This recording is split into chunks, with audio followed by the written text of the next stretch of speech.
Olá, eu sou Haroldo da Âncora e bem-vindo ao Fala aí, Mestre, o podcast do Âncora Group.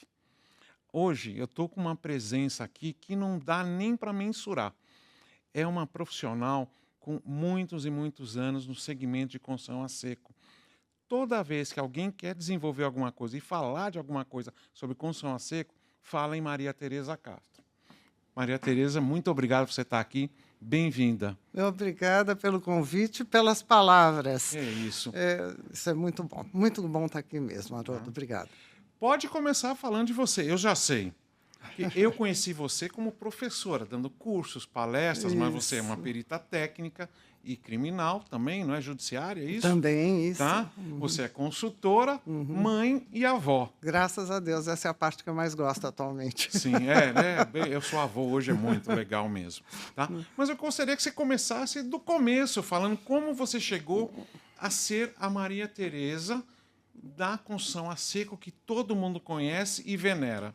Eu fiquei fascinada pela construção a seco quando tive o primeiro contato, exatamente lá atrás, nos anos 90, com drywall. Eu estava trabalhando para a Eucatex e a Eucatex desenvolveu uma parceria com uma empresa norte-americana, fabricante de placas, de materiais para construção a seco, a United States Gypsum.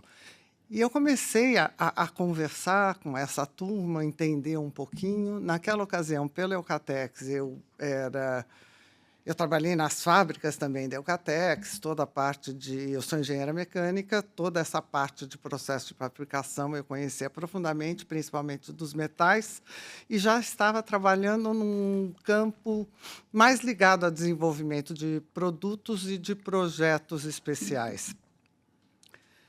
Essa linguagem entre uma unidade fabril e o mercado, ela precisa ser decodificada. E eu me dei muito bem nesse meio de caminho.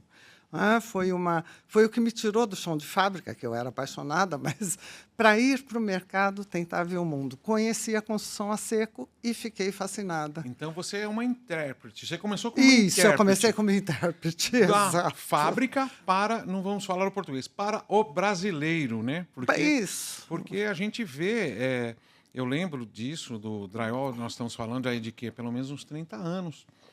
E a gente viu muita coisa acontecendo, de bom e de ruim. Tanto que, quando chegou o drywall, ele chegou mais ou menos aqui, não foi? Ele, na verdade, você é jovem, mas ele chegou na década de 70, muito menos. Muito menos, né? E ele entrou completamente errado. Nós fomos obrigados a ficar 20 anos sem falar no assunto para voltar com o drywall. Sim. E aquela história do médico que foi para os Estados Unidos e trouxe, não é mais ou menos uma conversa assim? Porque veio totalmente sem estruturação, cada um montou do jeito que quis, as patologias vieram e se afundou, esconde tudo isso e não se fala no assunto. 20 anos depois, nos anos 90, a coisa entrou da forma correta, com as empresas se estruturando. Naquela ocasião, a própria Eucatex tinha intenção de produzir as chapas de gesso no mercado nacional. Isso depois não avançou, mas vieram outros fabricantes e sim, se instalaram.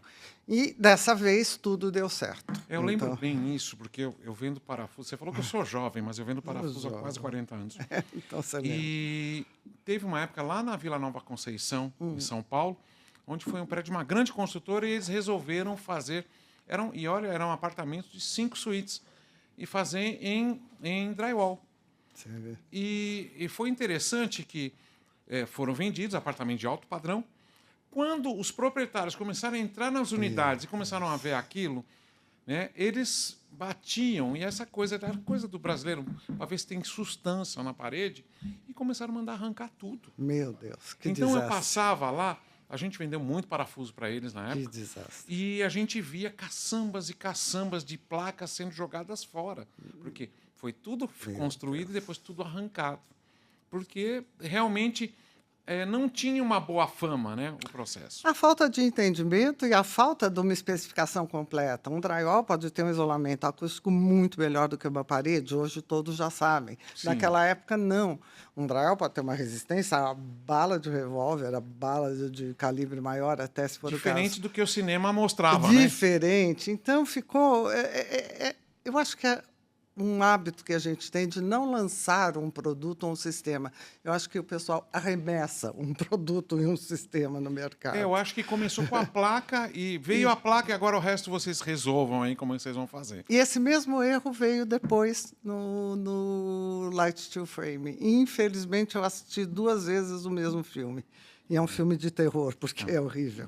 Hoje eu imagino que o drywall ele esteja maduro. Bastante maduro. Tá? As pessoas já entendem, já conhecem, já veem as suas vantagens. Sabem projetar, sabem aplicar, sem dúvida. Hoje está maduro. Mas o erro que foi feito no passado com o drywall foi feito da mesma forma no Light Steel Frame e nas chapas cimentícias. Tá. Então, é bem interessante isso, mas eu vou ficar no drywall só mais um pouquinho, porque o que fazia de errado na época? Exatamente, pegava uma chapa e achava que poderia fixar da maneira que quisesse, principalmente, aonde quisesse, no perfil que fosse, e terminá-la da maneira que quisesse. Isso nunca se entendeu, depois sim, que aquilo faz parte de um sistema. Ele tem que ter a fixação correta, o perfil correto, o acabamento correto, a instalação correta. A norma de quando? Quando a norma é de... A de drywall, eu não me lembro exatamente o ano, mas ela é um pouco mais, acho que 2010. Então, bom, é 2005, que seja. Sim, depois dos anos 2000, até acredito que sim. Já tinha uns 10 a 15 anos trabalhando e cada um fazendo mais ou menos como você queria. Mas esse é um outro problema do Brasil, porque os outros países também deram início à construção a seco há muito mais tempo, os países da América do Sul. Mas eles se apropriam das normas internacionais enquanto redigem as suas normas. Sim. Nós não usamos as internacionais, é uma pena. Nós, técnicos, sim, você na sua fábrica usa, sim, mas o mercado não entende isso como legalizado. É um absurdo, mas é. Então, demora-se 10 anos para escrever uma norma. A própria norma do Light Steel Frame demorou 8 anos. Sim, você participou dela?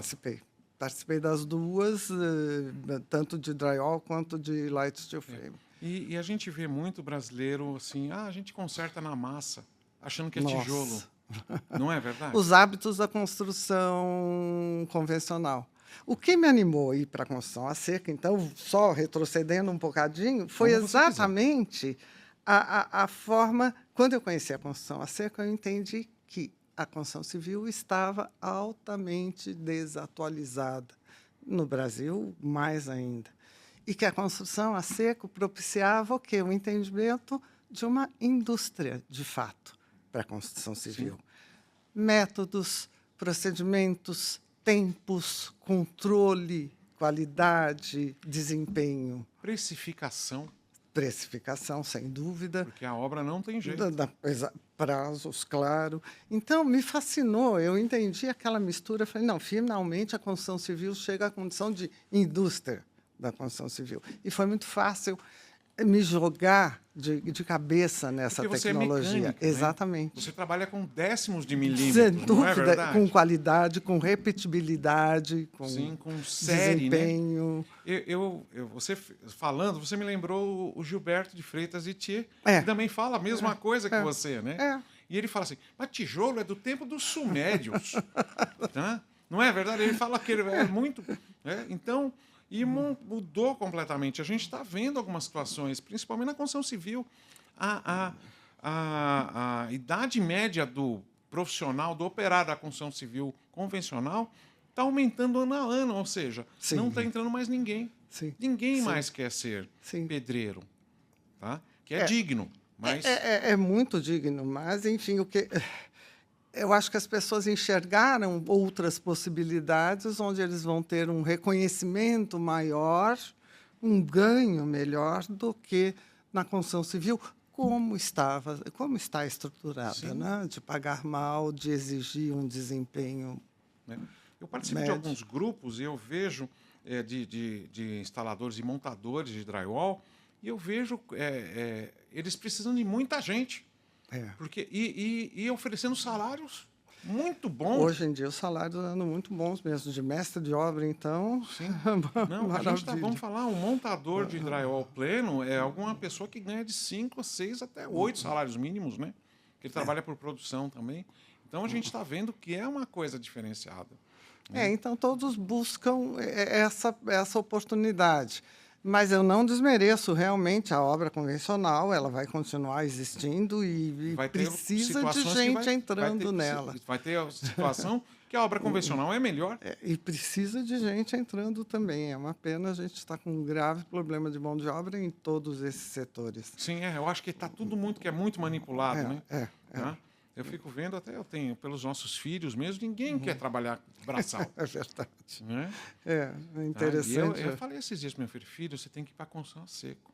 Ele é muito meticuloso, ele é muito milimétrico. Eu falei, é a sua cara. Pronto. Já está eu estou tentando. Conduzindo. Né? E essa parte realmente o orçamento começa, termina, se você não fizer nenhuma grande alteração estrutural no negócio. E você consegue prever muito bem tudo isso. Sim. Claro, você tem garantia do que você vai entregar. Veio depois, a gente falou também de norma, a norma de desempenho. A norma de desempenho, a 15575, ela foi muito bem-vinda, ela é de 2013. Ela foi muito bem-vinda no sentido de estipular desempenho para as habitações. Sim. Isso não tinha. Ela podia ser nova, velha, o que fosse, ela podia transmitir qualquer nível de ruído que ninguém iria impugná-la. E quando a 15575 veio para estabelecer desempenho na edificação, o sistema seco começou a ganhar mais credibilidade, porque eu posso garantir esse desempenho. Entendi. É porque essa norma de desempenho, às vezes a gente está conversando com gente que nem entende, né? Quer dizer, é aquele que ele vai...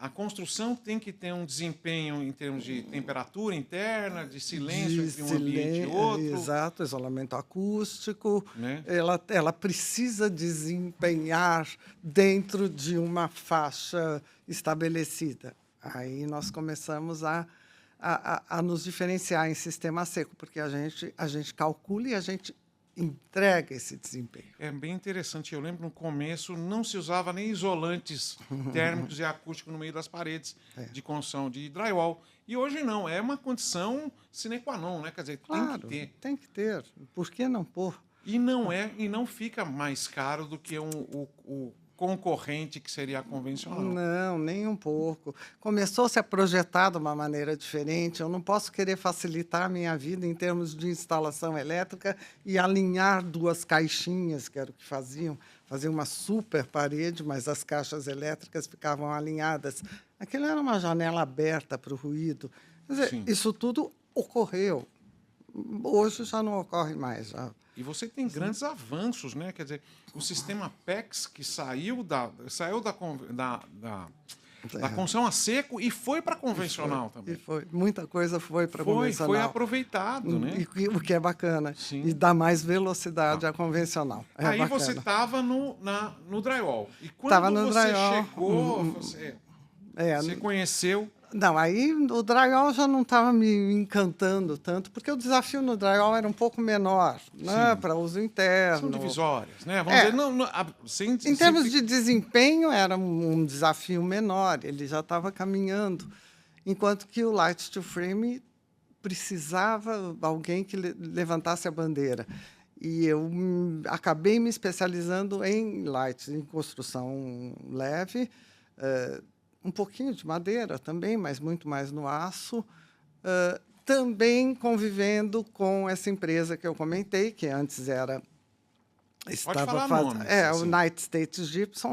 Ela estava junto com a Eucatex, pensando numa fábrica no Brasil, e depois ela resolveu trazer os seus produtos. O americano nunca vem direto com uma fábrica. Sim, ele faz um balão de ensaio. Ele faz. Resolveu trazer seus produtos e começar a introduzir, isso foi no ano 2000, começar a entrar nesse mercado. Naquela ocasião foi muito bom, além de eu ter um treinamento fantástico. Marca era Gypsum mesmo? United States Gypsum, USG. USG. USG, que foi quem detinha todas as patentes da construção a seco, uma empresa de 150 anos. Sim, porque a tecnologia não é nova, né? Não. Ela que deteve todas as patentes da construção a seco. Então, eles têm um laboratório de pesquisa e desenvolvimento perto de Chicago, que é a sede, que é uma verdadeira NASA. É cheio de PhDs e dispositivos e máquinas e testes, enfim, e lá dentro era onde eu mais gostava de estar. Ali eu aprendi muito, exatamente, por que um sistema, como ele funciona de uma maneira. Você esteve lá inteira. também? Muito, muito. Trabalhei com eles, no geral, quase 17 anos. E ia constantemente para lá, para treinamentos, para discutir desenvolvimentos. Foi um aprendizado intenso. Então tá, você foi o intérprete do inglês para o português para o brasileiro, né? Isso. E para a construção a seco, que era um baú negro cerrado aqui no Brasil. Então, foi muito gostoso começar. A gente começou muito cautelosamente, sem colocar o produto à venda em todos os lugares, selecionando quem importava, fazia a operação de importação, selecionando e treinando quem montava, levava para os Estados Unidos para ser treinado. Esses pioneiros, alguns deles? Ah, sim, um grande parceiro na construção a seco foi hoje a Contract Ceasul, foi um grande parceiro. Entendi.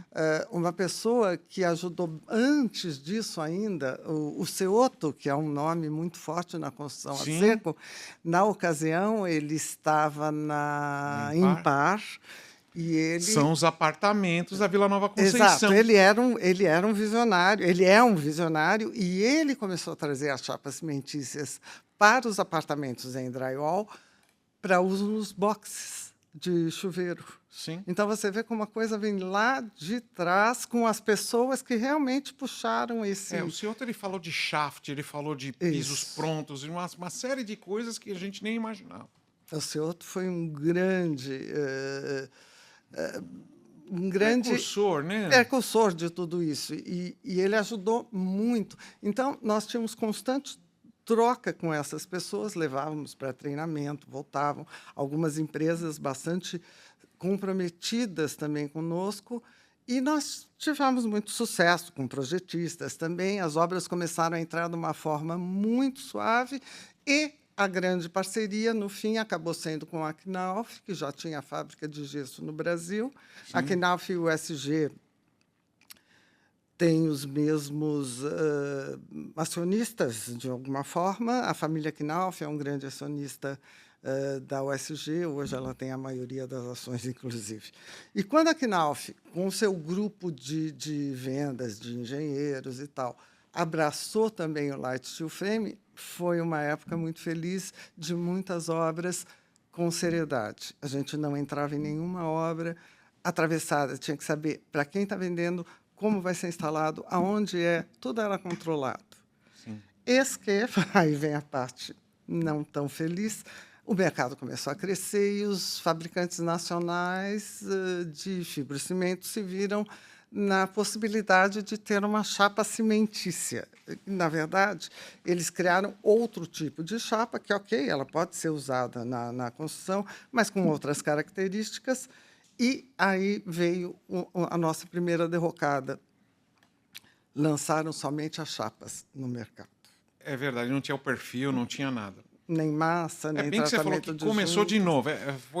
Era mesmo filme... Mesmo filme com um duas protagonista vezes. diferente. E aí nós perdemos uns 10 anos na nossa ascensão ao Light Steel Frame e na formação de pessoas para isso. Porque isso foi capilarizado, aí, vendido em todo o país, e cada um usava do jeito que queria. As patologias são imensas, até hoje tem reflexo disso, e você pegou uma resistência muito grande do mercado. Falar, Deus me livre, chapa cimentícia é um horror. Isso é um problema. E não é a falta de sistema. Passou-se 2 anos, entenderam que precisavam ter sistemas, se atualizaram. Hoje nós temos todos com seus sistemas desenvolvidos, as chapas dentro de norma, e hoje, mesmo assim, hoje ainda existe parte... Dentro de São Paulo, você vê até, não precisa ser longe dos grandes centros, quem usa de maneira completamente errada.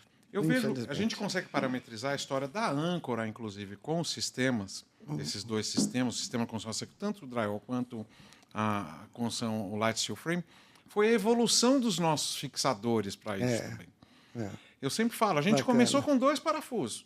Era o DTA 25, que é o parafuso para fixar a placa de gesso acartonado no perfil, e o DLA, tá? Que é o pessoal chama de capetinha, que era para um metal no metal. E era isso que a gente tinha.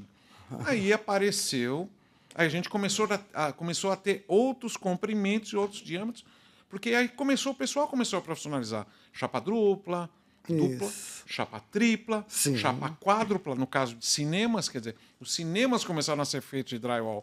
Isso era uma bandeira muito importante para vocês. Bastante. Tá? E aí começou a placa cimentícia. Então, nós precisamos ter um parafuso de placa cimentícia. Aí nós viemos com o primeiro, que tinha as asinhas, com 32. E aí a gente viu que o mercado também... Aí esse demorou muito mais. Tá? Foram uns 10 anos para a gente conseguir evoluir. A gente saiu de um parafuso para cimentícia para... Hoje nós temos, no sistema inteiro, de 16 a 18 parafusos. Demorou 10 anos. Porque só usava aquele. Se não tinha, usava alta taxa rachante normal, parafuso para chipboard e por aí vai. Esse engano foi terrível. E hoje você vê. A gente conversou hoje, você conheceu o nosso laboratório, você viu a nossa preocupação com isso. Sim, toda a preocupação em acabamento, proteção do parafuso, parafuso adequado para a operação. Porque não serve para tudo. Não tem como. Né? A gente conversou aqui, aquele nosso lançamento, que é o PPE, o Uniframe, a gente chama ele.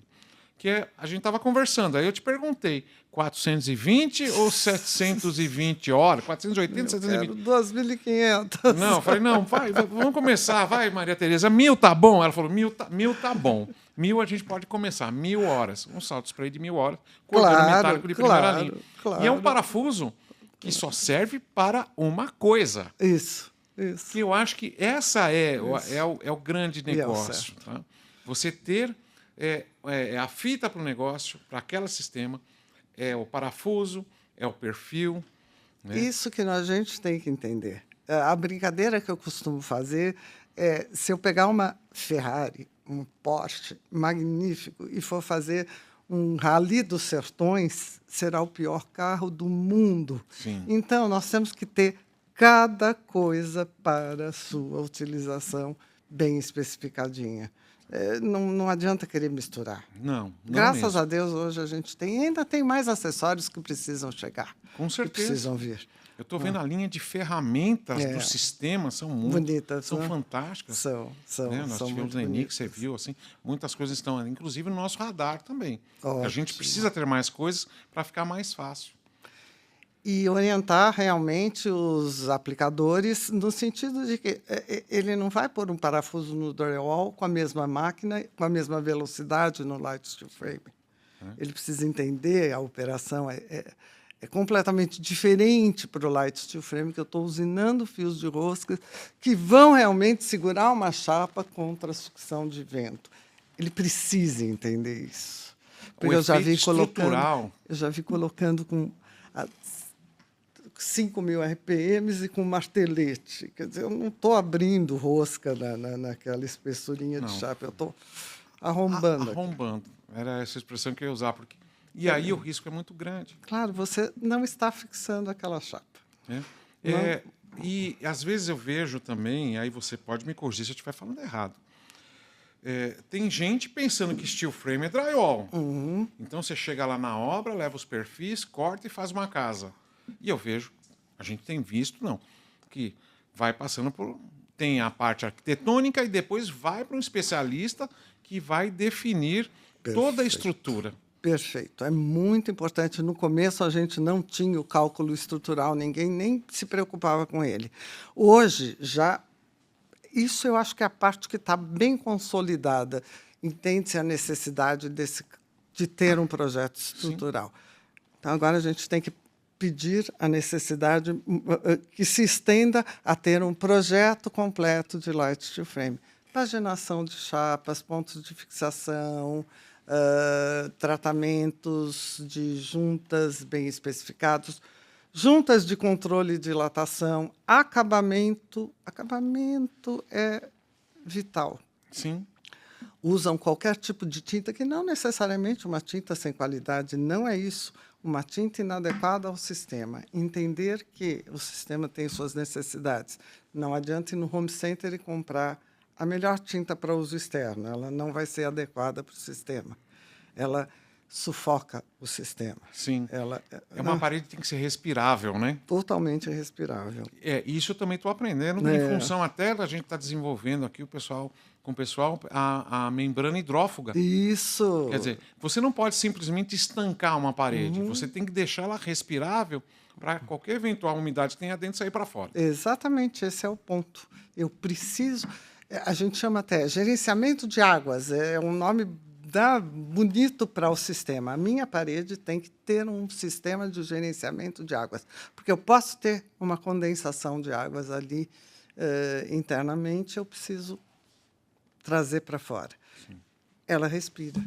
Agora, uma tinta que sufoca e tudo isso é uma patologia difícil de ser resolvida depois, é uma casa doente.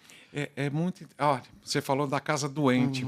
Eu conversei com o Felipe Lima, que é um especialista em patologias, e ele fala que ele é um médico das obras. Isso. Porque as obras são muito parecidas com o corpo humano. E a gente está falando agora da pele, né? São, exato. Às vezes você tem a pele lá, você passou alguma coisa que você vai deixar a sua pele de respirar. Exatamente. E uma coisa interessante, que acontece isso na construção convencional o tempo todo. Às vezes você vai lá, faz aquela pintura completamente vedada e daqui a pouco aparece uma bolha na parede, que foi uma umidade, uma água que saiu. É verdade. Quer dizer, aí é tudo normal, né? Na convencional pode. Pode, né? Ah, olha lá, falei. Aí depois veio na construção, você falou, não, olha lá, falei que isso aí não prestava. É verdade. Tá? Olha, a Maria Tereza, para nós, a construção convencional é extremamente importante. Nós temos telas de armação, nós temos telas de fachada, nós temos sistemas de fixação para tudo. Mas este é um mercado que hoje a gente vê que está crescendo quanto ao ano? 30%, 40%? Sim. Está gigantesco. Sim, muito grande. E está crescendo organizado.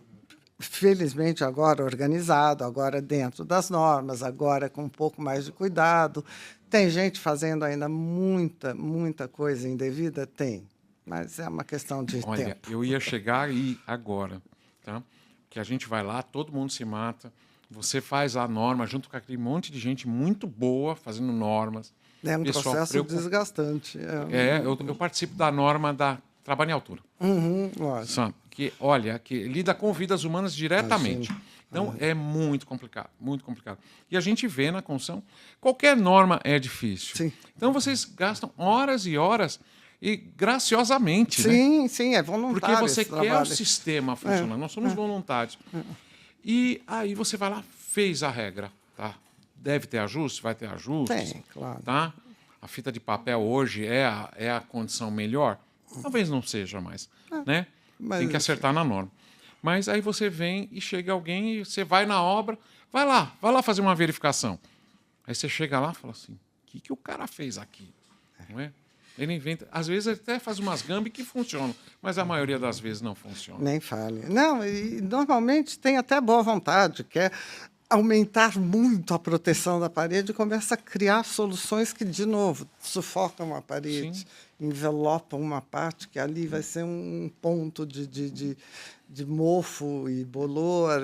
Enfim, a intenção pode até ser boa, mas por que inventar? Se nunca foi feito assim, se o sistema tem 80 anos lá fora, ou no metal um pouco menos, por que a gente tem que inventar na obra? Por isso que eu quero um projeto que especifique completamente o sistema.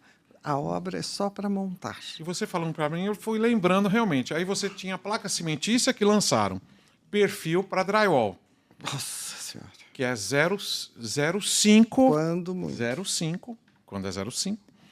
E aí era perfil placa, pintura, massa, corrida e pintura. Exatamente. Tá? Aí depois veio USB. Aí Sim. implantaram o USB, que ele entrou até como fosse... A gente no Brasil não considera ele como estrutural, né? Não. Assim como tratamento só. E agora, isso eu aprendi nos últimos 6, 7 meses, tá? O sistema AFES, que aí você tem uma série de camadas e de um processo, né? E eu sou extremamente fã do sistema AFES, sim. Tá. Você pode até explicar, porque eu falei assim, claro. porque... Claro. Quando a gente começou toda a parte de paredes externas, então era perfil, chapa de gesso no lado interno, chapa de cimentícia do lado externo. Isso atende à condição climática da maior parte do nosso país. Nós não temos, nós temos umas zonas climáticas complexas, tá? Mas era muito cedo para tentar falar de tudo isso, dessa migração de vapor, de condensação, de tudo. Então, foi-se muito devagar nessa evolução das paredes externas. Elas podem ser o que a gente quiser, mas precisa de projeto para valer da parede, não da estrutura. Isso tivemos que esperar para poder falar em AFES, que começou agora há uns 5 anos, o que seja. AFES, para mim, é um sistema perfeito, principalmente nas regiões muito frias, que eu impeço o frio, né, de entrar na minha edificação. Quer dizer, o frio ou o calor. Eu, de certa forma, crio uma parede que pode estar numa região extremamente fria, aqui dentro da edificação, um condicionamento nos seus 20 e poucos graus positivos, e, evidentemente, que esse fluxo de vapor daqui ele vai buscar o frio, ele vai atravessar essa parede.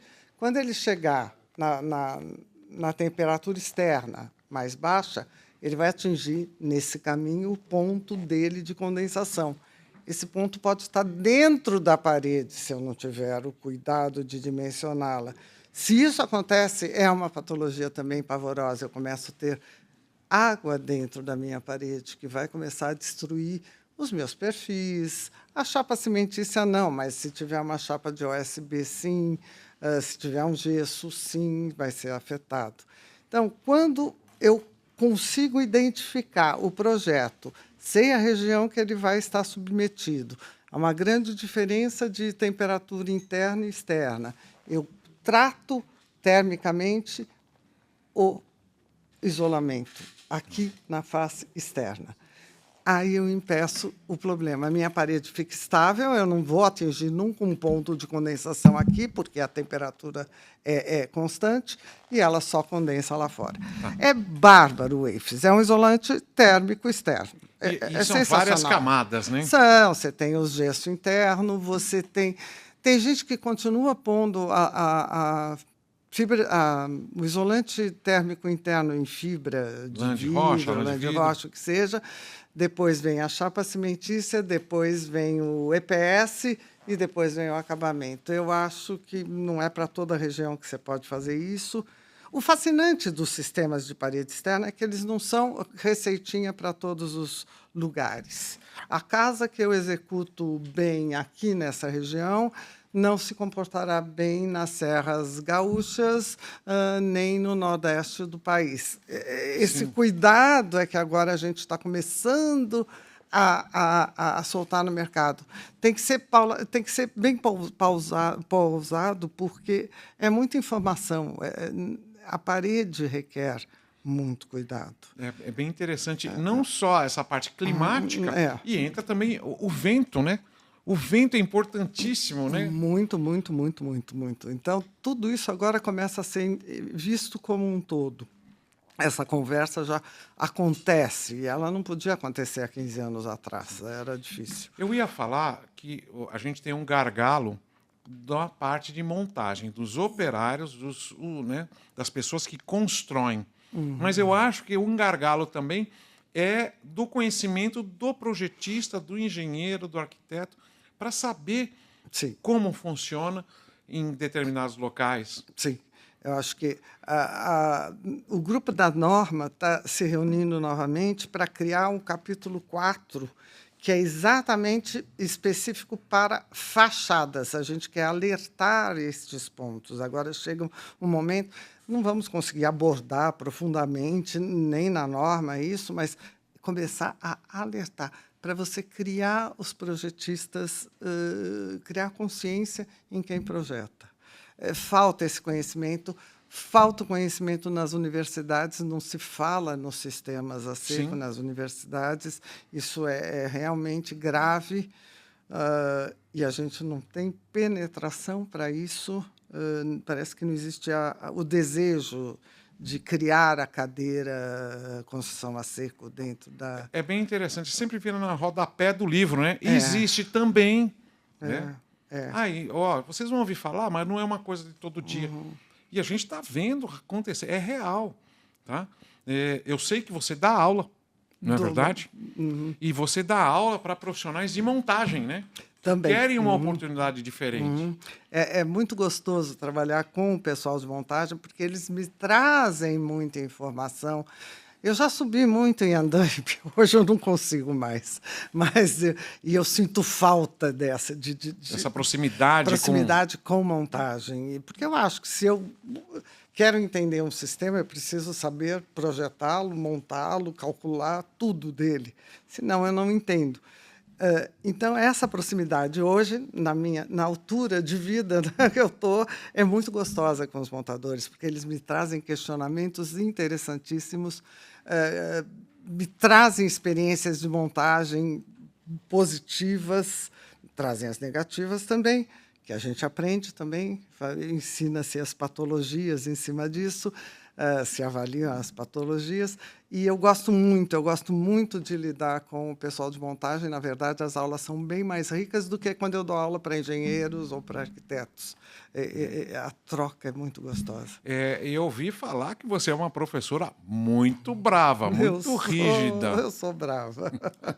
Eu sou brava. Eu até falo, às vezes, o pessoal, a gente está aqui, está na área técnica, o pessoal liga aqui na empresa e pergunta assim, Haroldo, pode? Quando o cara perguntou, Haroldo, pode? Eu sei que não pode. Ele quer gambiarrar, não é verdade? Eu acho que você deve ouvir isso toda hora. E a gente não pode ser conivente. Não pode, não né? Não pode. Já viu? A professora Maria Tereza falou. Ela falou que pode. Tá? E aí caiu a parede. Pois é, ela falou que pode, isso é um perigo. Não é verdade? Isso é um perigo. Tanto que hoje eu nunca mais falei nada, eu só escrevo. Por favor, manda por escrito que eu te respondo por escrito. Não, mas é verdade, é verdade. A gente tem que ter, eu acho que manter esse rigor é importante, para que eles entendam que, sim, cada coisa tem sua função e elas são importantes. Eu não posso abrir mão de um detalhe. Sim. Então, eu sou rigorosa. Muito. Eu vou entrar num outro assunto, dando um exemplo. Várias vezes aconteceram, assim, o pessoal liga aqui, aí o pessoal do comercial, aí entra em contato, fala com a engenharia, chega em mim e fala assim, Haroldo, falaram que o parafuso não presta. Está soltando tudo. E aí, vou dar um exemplo no drywall, mas vale para qualquer outro também. A norma diz 0,50. Tá? E o parafuso é dimensionado para perfis de 0,5 milímetro, 0,5 milímetros. Muito bom você colocar isso. Tá? E aí, não presta, está caindo, a placa caindo, sabe? Sim. Ou então o seu parafuso não presta. O seu parafuso não presta. E a gente sempre fala que o nosso parafuso não é o mais barato porque ele é o melhor. Sim, você sabe o que você está produzindo. Tá bom, vamos à obra. Vamos. Tá. Não, a obra não sei. Tá bom. Vai lá. E aí vai com um representante nosso, um técnico. Pega esse pedaço de perfil, bota no correio. 0,38.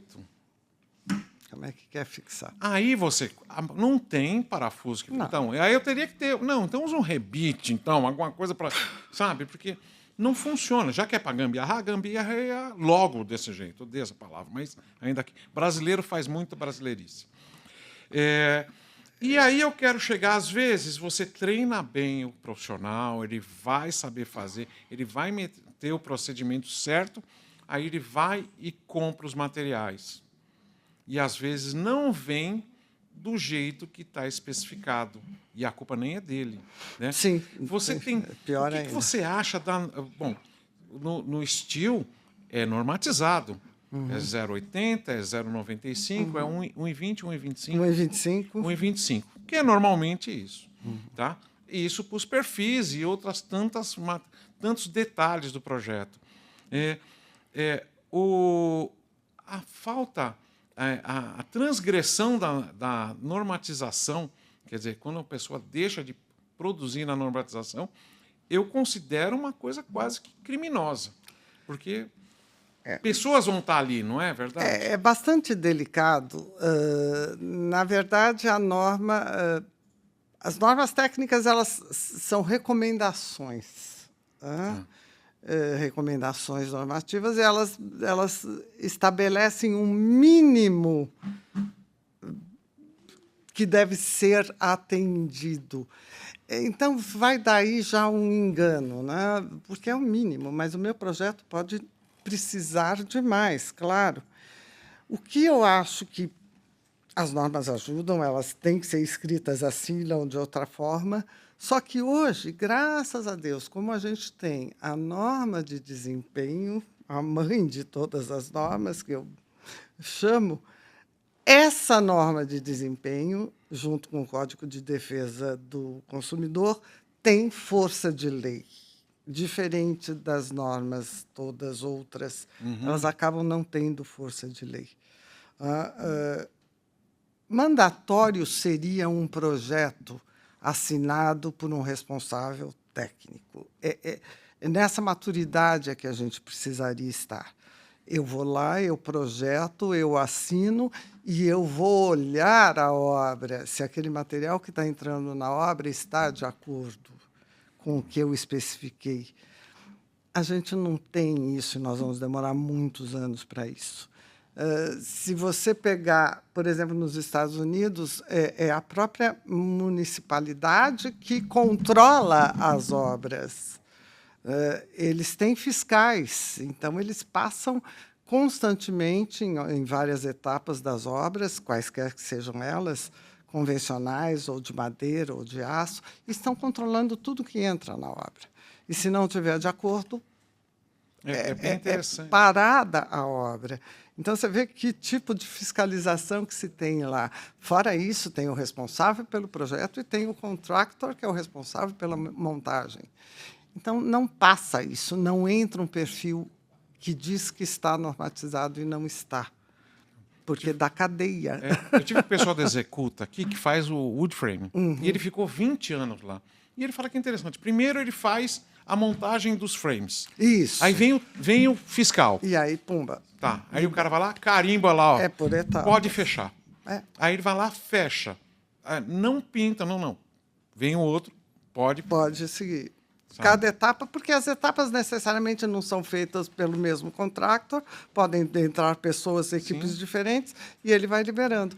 Aqui, nós mal temos o arquiteto faz o projeto, mas ele não entra, ele não acompanha a obra, ele não é contratado para acompanhar a obra. O engenheiro que acompanha a obra não fez o projeto. Então, ele começa a mudar coisas, se ele acha. Ele não tem compromisso com isso. É do mesmo jeito, então, existe uma briga do engenheiro com o arquiteto? Existe, claro. Do mesmo jeito que existe do montador com o pintor, né? Também. Sabe? Que é muito... Também. Mas... O montador entrega uma parede que o pintor não consegue aplicar em cima o acabamento dele, porque ele não sabe.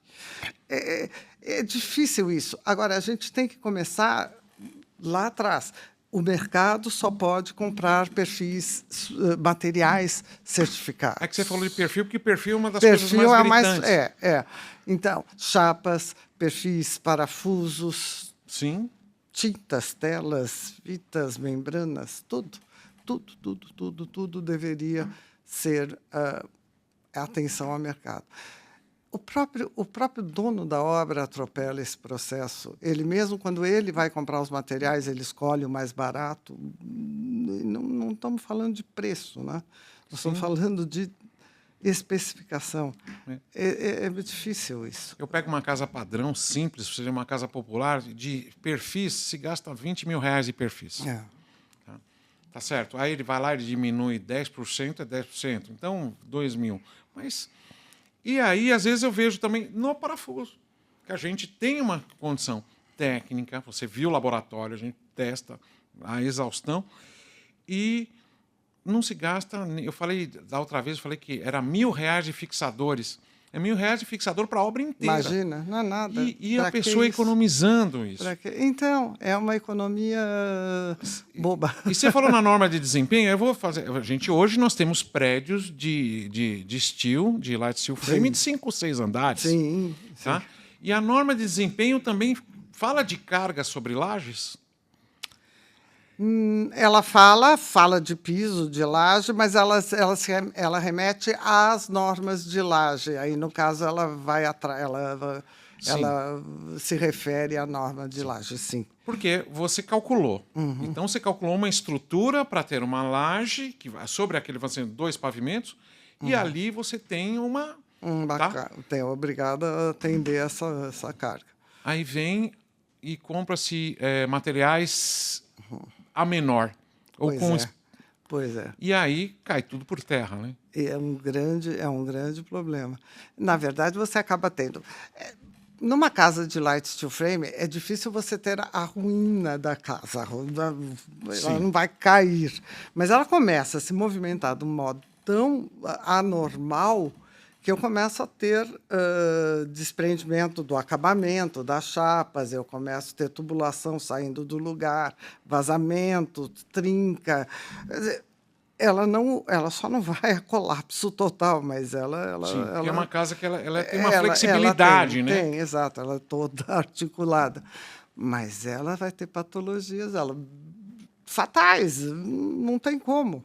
Não tem como. Então, o controle desses materiais, quando todo mundo que vende um material precisaria estar sabendo para que uso é. Porque se a gente esperar que alguém vá controlar esse mercado, nós não vamos ter. Precisaria ser o autor do projeto. Tá. Então, vamos fazer uma consultoria agora? Você faz comigo uma consultoria nesse momento? Vamos. Então, tá bom. Nós estamos falando com pessoas que querem ter a sua casa nesse sistema que é inovador. Sem dúvida. Tá? Então, fala para eles o que eles precisam ter. Primeiro, ele vai ter o desenho conforme a família quer. Que o arquiteto vai conseguir traduzir o seu sonho.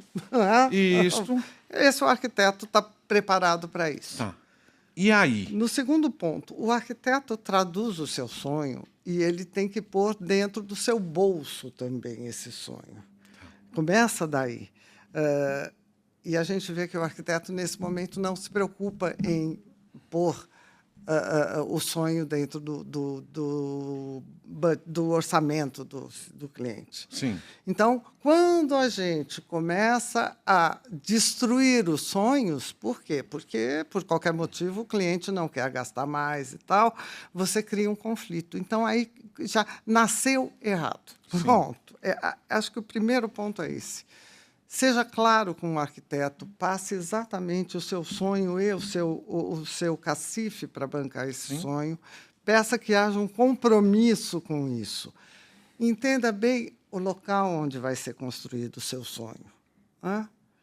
Dê peso para isso. Você vai ter algumas facilidades em determinados locais, outras não, que você tem que medir para definir o seu sistema construtivo, inclusive. Uma hora definido, seu sonho é também construir no light steel frame, o que eu acho fantástico, comece a se cercar de profissionais sérios. Alguém vai ter que pegar esse projeto arquitetônico e passar para um projeto determinado para o light steel frame, que não é só a estrutura. Estrutura, instalações, utilidades, desempenho de tudo isso. Faça isso com seriedade e invista tempo nisso. Perca seu tempo, realize todas as montagens e detalhes da sua obra. Esse tempo vai resultar numa obra limpa e rápida e econômica lá na frente. Não atravesse os caminhos. Cada um deles é importante. Eu falo porque eu tive recente numa perícia onde o erro do sistema, o engano do sistema, foi começar a construir em cima de um terreno que estava, teoricamente, com terraplanagem feita certinha e sem checar. Tudo bonito, papapá. Aquele terreno tinha sérios problemas de compactação da terra. Para uma construção convencional, eu vou ter estacas, o que seja, mais fundas, fundações, eu não preciso compactar tanto o meu terreno. Para o Light Steel Frame, só um exemplo que mostra bem a delicadeza de que é tratar esse projeto. O ideal é que eu faça uma compactação a cada 20 centímetros, para eu garantir que eu estou com uma forma, com uma uniformidade. Por quê? Porque o meu radier é uma base sobre esse terreno. Sim. O radier é uma... É uma laje, a minha fundação é um prato sobre o solo. E ela tem que trabalhar desta forma, ela não pode trabalhar assim, senão eu introduzo tensões. Como você corrige uma patologia quando a casa já está pronta em cima de um terreno assim? Você não corrige mais. É isso que eu peço. Se cerca de pessoas que te auxiliem em cada etapa, que seja bem definido o seu projeto. E aí, na hora que você for comprar os materiais, eles vão estar tão bem especificados, você certifique que são esses mesmos, que a sua casa será montada de uma maneira eficaz, sem patologia nenhuma, em curto espaço de tempo. Não pule etapas. É interessante. Muito obrigado. É muito bom saber isso. E uma das coisas, um dos males da humanidade é a ansiedade. Ansiedade. Né? Então, funciona assim. Uma casa legal, aí de uns seus 200 metros, a pessoa às vezes demora 2 anos e meio para construir. Né? Num convencional. Exato. E no Light, ele vai fazer o quê? É 4 meses de projeto, mais aprovação, e em 6 meses ele consegue construir a casa. Ele consegue construir a casa, mas dos 4 meses de projeto, eu somaria mais uns 3 meses para acertar todos esses procedimentos. É igual um produto da fábrica. Ele não chega numa fábrica, agora eu vou construir o carro modelo XPTO. Não, houve um projeto detalhado. Agora, tudo pronto, ferramentas, agora eu vou montar o carro. Vou te dar um exemplo. O parafuso que eu te mostrei hoje, 14 meses da hora que a gente falou, vamos fazer para ele estar aqui. Claro, mas é perfeito isso. Então, e como a mentalidade da construção civil convencional, ela vem de... Não, a gente vai começando a obra e depois vai vendo. No Light Steel Frame isso não é possível. Tá? Eu tenho que ter tudo pensado antes. Não dá para mudar no meio, não, né? Não, aí depois, faltou aquilo. Agora faltou compactar o terreno. Tchau, não tem mais o que fazer. Eu brinco, sempre tem o japonês, não, o francês na obra, né? O Jacques. O Jacques. Vou fazer mais isso. Não. Sim. Se você quer ter uma banheira no segundo pavimento, você avisa que você vai ter que ter uma banheira no segundo pavimento. Ou você pode avisar que você quer ter uma banheira no segundo pavimento daqui a 8 anos. Ok, vai estar previsto, sem problema algum. Sim. Não precisa ser agora, vai ser daqui a 8 anos. Pronto. Essa é a diferença. A gente tem que encarar o projeto com um pouco mais de detalhamento e responsabilidade. Não vai construindo. Essa é a grande dica. Que bom. Bom, os seus contatos estão passando aqui no vídeo. Obrigado. Então, se alguém quiser, aqui está uma consultora de primeira linha. Que eu acho que você deve contratar profissionais corretos, empresas corretas e ter também um consultor. Alguém que lhe aconselhe, que esteja... Isso eu tenho operado dessa forma, principalmente junto a alguns arquitetos, grandes escritórios de arquitetura que estão indo para a área de Light Steel Frame, e eu fico só no aconselhamento. É bastante interessante esse trabalho. Ou às vezes, mesmo para um cliente final. Como é que você vê o futuro disso? Eu vou dar um exemplo, falando. Nós tivemos no ano passado a entrada de um mega empresário que era fora do segmento. Eu acho que ele deu uma alavancada, ele mostrou o sistema. A visibilidade, né? Ele deu uma visibilidade, é o pessoal muito falou, grande. que é isso? Né? O LSF, ou o Light Steel Frame. E o que você vê no futuro? Quais são a próxima evolução? Qual é o próximo passo do Light Steel Frame? São os prédios? São as casas balsa, sei lá, então, qualquer coisa. Não... o que você enxerga? Hoje eu já vejo o Light Steel Frame consolidado, evidente que ainda, principalmente trabalhando com perícias. Não é consagrado, mas é consolidado. consolidado. Não, consolidado. Eu ainda vejo muita coisa errada, porque o ramo que eu trabalho é infeliz nisso, são as perícias, né? Mas eu já vejo ele consolidado. E a partir do momento que ganhou essa visibilidade, isso é muito positivo, tá? Isso nos traz também a consciência de que, opa, isso se constrói de uma maneira diferente. Tá? Então, eu acho que esses erros vão ser cada vez menores. Quem for se aventurar pelo Light Steel Frame já tem mais informação. Ele não está mais sendo um sozinho em busca de alguma coisa. Não, já tem muita coisa escrita, muita coisa, muita gente envolvida, muitos profissionais bons. Eu não tenho o receio que eu tinha há 8 anos atrás. Agora, eu acho que a gente está numa boa fase. Eu enxergo o Light Steel Frame a solução para a construção civil, principalmente, às vezes, em lugares remotos, onde eu tenho dificuldade de chegar com material, de gastar muito frete, mão de obra. Você vai com uma equipe e você realiza aquele trabalho de uma maneira muito concentrada e eficaz. Eu realmente acredito, continuo acreditando. E eu vou puxar um gancho, falando uma situação que eu acho interessante. A construção a seco ela é democrática e sem problema de gênero, não é verdade? É verdade. Porque você não precisa carregar um saco de 50 quilos de cimento. Então, tanto um homem quanto uma mulher, não estou falando que as mulheres são frágeis. Não, mas é verdade. A complexão delas são menores. Sim. E hoje a gente está vendo muitas mulheres. Você, né? Primeiro, engenheira mecânica. Sim, já penei bastante. Penou bastante. Fora da curva, 1,80 m quase. Tá? Com essa vontade de ir para frente e de mudar o mundo, eu acho que tem essa ideia. Tem, não é verdade? A gente quer ver acontecer. Quer ver acontecer. Né? O que você fala para as mulheres, então? Para elas... Fala para as mulheres. Não, a gente tem visto, é impressionante como esse mercado está trazendo muitas mulheres. Ele está feminino, né? Está, porque a gente é muito mais preocupada com os detalhes. Eu acho que essa é a palavra. Por nosso modo de ser mesmo, né? A gente está sempre prestando atenção em várias coisas ao mesmo tempo.